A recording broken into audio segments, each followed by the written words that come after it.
शिव गायत्री मंत्र।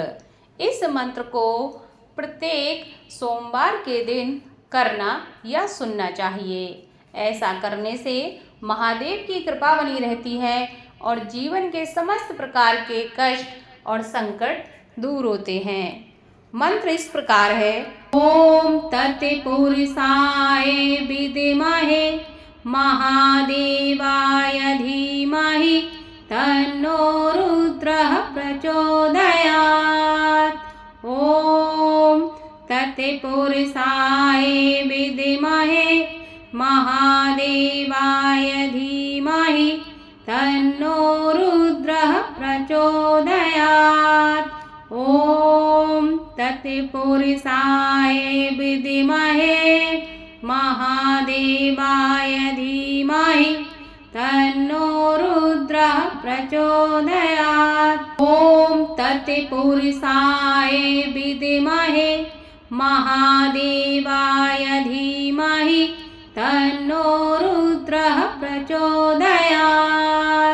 ओम तत्पुरुषाय विद्महे महादेवाय धीमहि तन्नो रुद्रः प्रचोदयात्। ओम तत्पुरुषाय विद्महे महादेवाय धीमहि तन्नो रुद्रः प्रचोदयात्। ओम तत्पुरुषाय विद्महे महादेवाय धीमहि तन्नो रुद्रः प्रचोदयात्। ओम तत्पुरुषाय विद्महे महादेवाय धीमहि तन्नो रुद्रः प्रचोदयात्। ओम तत्पुरुषाय विद्महे महादेवाय धीमहि तन्नो रुद्रः प्रचोदयात्। ओम तत्पुरुषाय विद्महे महादेवाय धीमहि तन्नो रुद्रः प्रचोदयात्।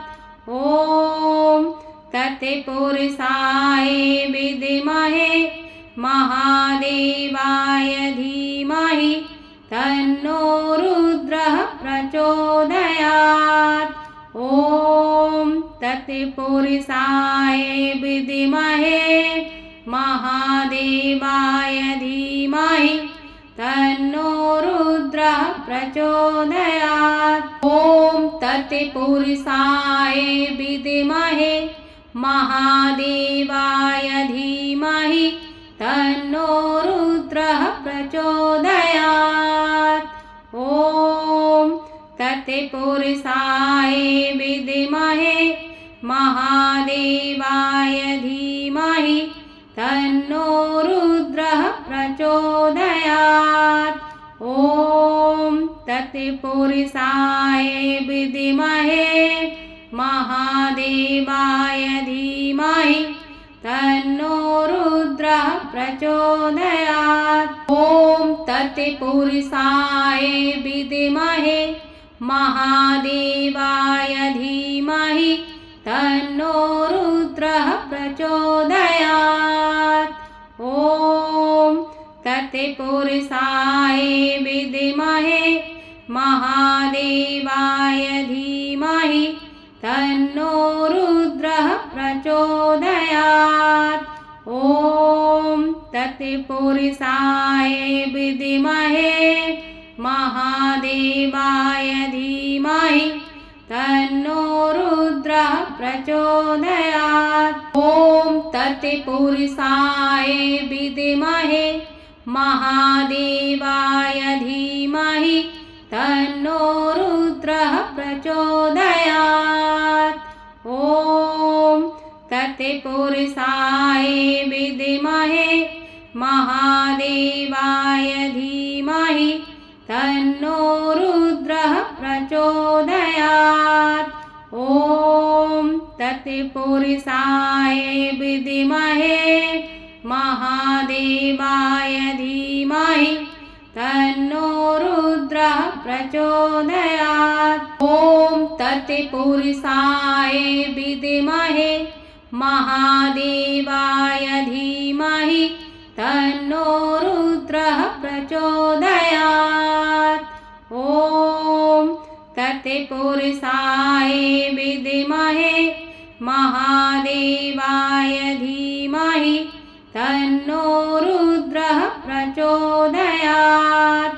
ॐ तत्पुरुषाय विद्महे महादेवाय धीमहि तन्नो रुद्रः प्रचोदयात्। ॐ तत्पुरुषाय विद्महे महादेवाय धीमहि तन्नो रुद्रः प्रचोदयात्।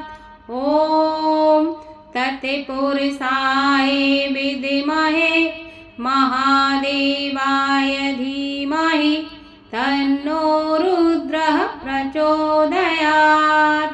ॐ तत्पुरुषाय विद्महे महादेवाय धीमहि तन्नो रुद्रः प्रचोदयात्। ॐ तत्पुरुषाय विद्महे महादेवाय धीमहि तन्नो रुद्रः प्रचोदयात्।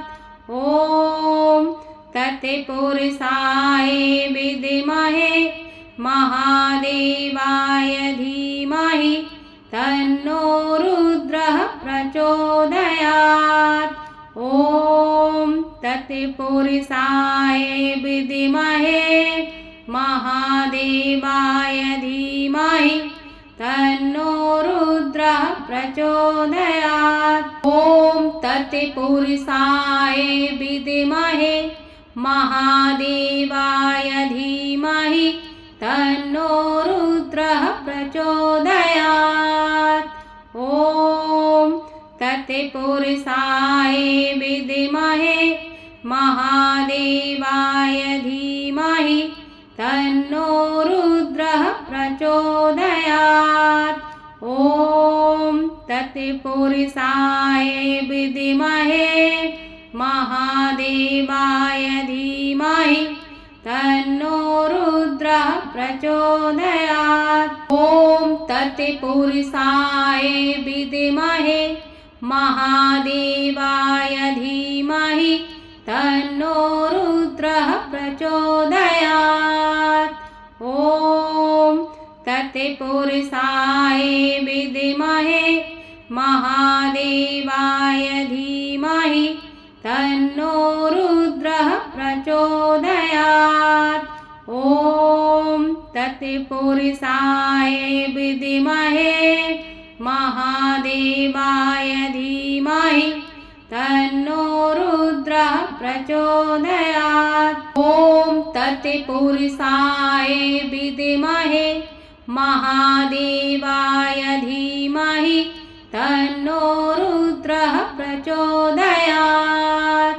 ॐ तत्पुरुषाय विद्महे महादेवाय धीमहि तन्नो रुद्रः प्रचोदयात्।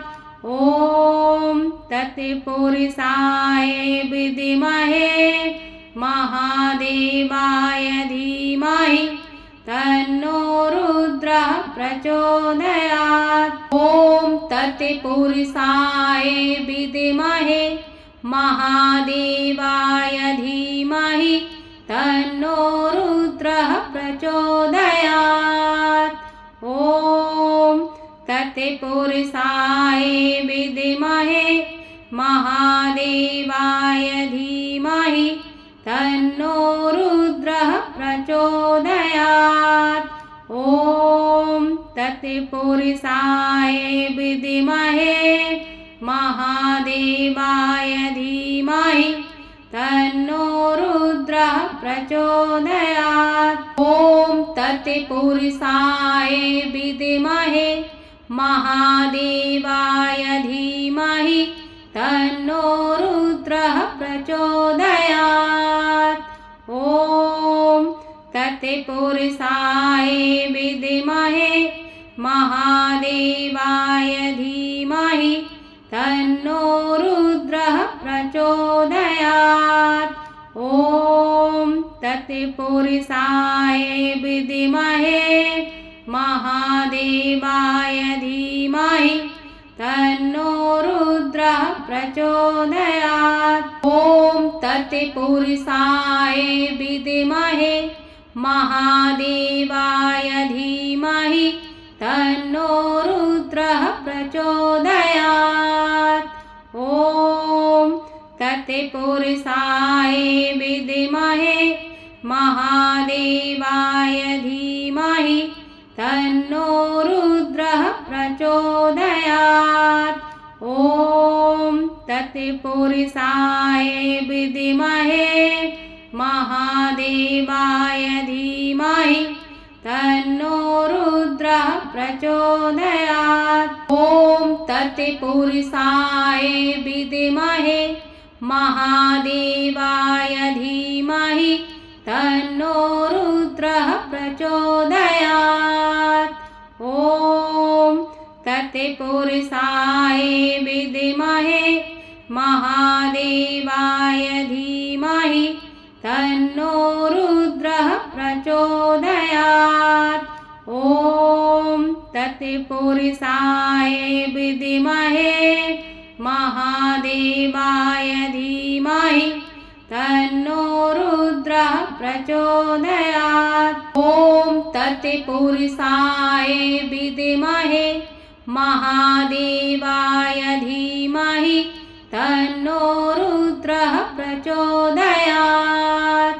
ॐ तत्पुरुषाय विद्महे महादेवाय धीमहि तन्नो रुद्रः प्रचोदयात्।